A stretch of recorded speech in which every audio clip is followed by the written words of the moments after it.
Good morning. It was theater that came over me in 1973, and I performed in Balboa Park in San Diego, where the old Globe Theater is. And I didn't stop.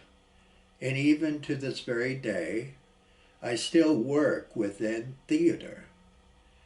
I acted, directed, and written numerous plays, and it must have been my Grandy Grunts and my Uncle Victor Charles as well.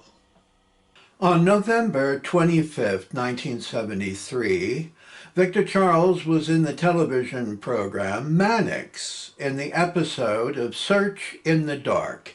And 3 days later, on November 28, 1973, he was performing in his one-man show, This Would I Keep, in Zanesville, Ohio. Then Victor Charles performed in the television program The Odd Couple, titled The Exorcists, playing in the role of Dr. Clove. It was released on December 7th, 1973, and the executive producer was Garry Marshall. And on December 8th, 1973, he was performing in the television program of Hawaii Five-0.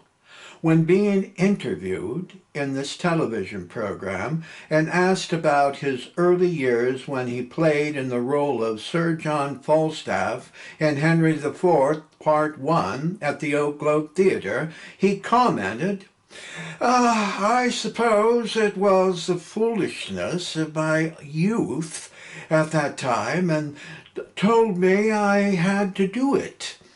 It takes years of study and reading and watching and listening to do justice to Sir John Falstaff. Only a bumpkin would have tried to do it with my lack of experience at that time in my career. Then he was asked about his role in Whatever Happened to Baby Jane, and when working intimately with Bette Davis and Joan Crawford, saying, playing opposite these two remarkable stars, I felt like an altar boy invited to the council in an adversary capacity.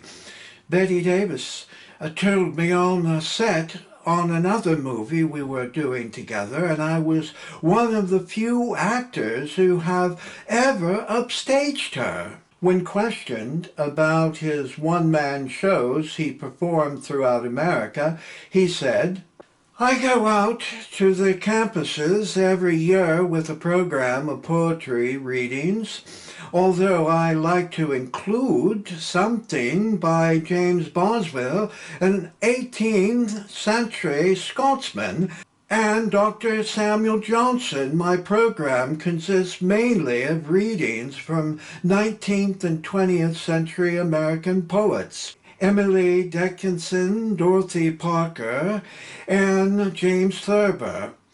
One of the most enjoyable things about this is that I invariably get to have some sessions with the students themselves. They are full of questions about everything, the theater, the English language, life, everything.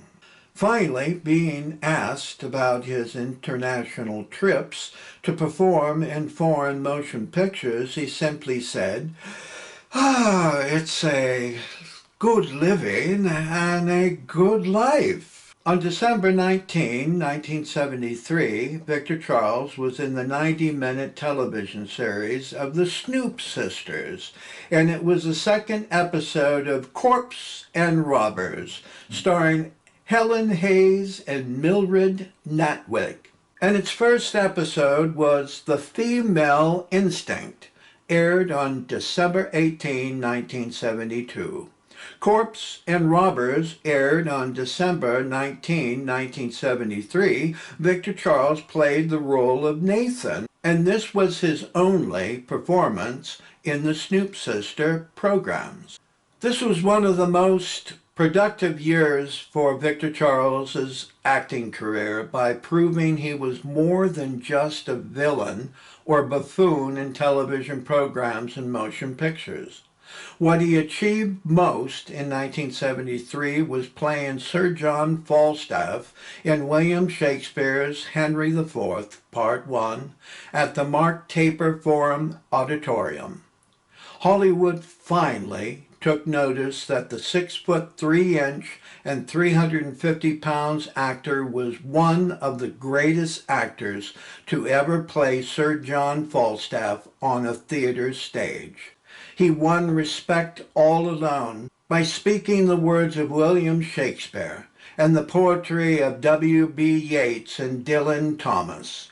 It took him 13 years from 1960 to 1973 to be recognized that he was his own man. His prose and poetry and honesty in sharing how people of enormous weight still need love, self-esteem, and confidence to sit with others without feeling lesser because of it. When he was young, his peers laughed at his size, but as he grew, Victor Charles turned the table in his favor with amusement to make others laugh. He was weakened as a child, but when he was older, his strength came from seeing people laughing. When 1974 rolled around, my wife Christy and I returned to San Diego, California. We had a 2-bedroom apartment on Utah Street in North Park. We were in walking distance to Balboa Park, the San Diego Zoo, and the Oak Grove Theater. This was the year I began inching my way into performing arts. I began acting in street theater at Balboa Park in front of visitors from other states and foreign countries. There was music in the air with musicians and jugglers performing everywhere throughout the park. When I wasn't acting in a street theater skit, I would put on white theater paint on my face and attempted to perform like the legendary mime Marcel Marceau in Balboa Park. I soon stumbled over the Indian magic in the Zorro Gardens at Balboa Park, and I was amazed by what I heard and saw of this marvelous street actors' company. When I sat in amazement watching the hilarious actors of Indian magic performing in Zorro Gardens, I was completely overtaken with joy. I soon introduced myself to the members of Indian Magic, and I was invited to Sam Woodhouse's apartment in the Golden Hills of downtown San Diego to talk about theater and about our lives. Soon thereafter, Indian Magic rented an old factory building in the slum district of downtown San Diego, and they produced wonderful parties on the upper floors with live band music and performing screaming, hilarious comedy skits. Soon, in my excitement, I started exercising my amateur skills as a playwright and offered a few of my new sketch scripts to them. Unknowingly, at that point in time, I didn't know that I would soon be leaving San Diego in 1975 to Albuquerque, New Mexico, to start working at my new job. That was a painful day when leaving the creative opportunities of working with Indian Magic. On January 3rd, 1974, Victor Charles was performing in his one-man show, Just We Three, at Ventura College in Van Nuys, California. We might have found it difficult to keep booking his one-man show to the same colleges and lady clubs.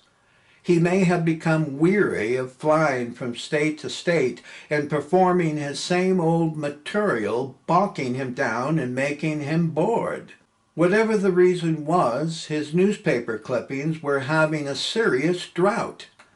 In May of 1974, Victor Charles was in the motion picture The Mad Butcher, and he played the role of Otto Lehmann. It was filmed in Italy, and it was finally released in the United States. The description of the film goes like this.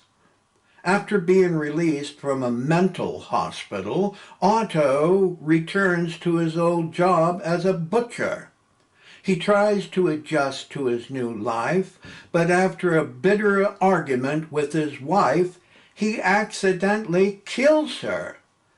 Fearing he will be sent back to the hospital, he grinds her body and sells it as sausages. As friends and relatives start asking questions about her disappearance, they too start ending up in the butcher's display case. Here, Victor Charles goes again, performing in another motion picture that only tainted his image all the more by killing women and his wife. Between reciting prose and poetry in his one-man shows and murdering others on the silver screen, it was a constant contradiction that struggled within him to find out who the real Victor Charles Buono truly was.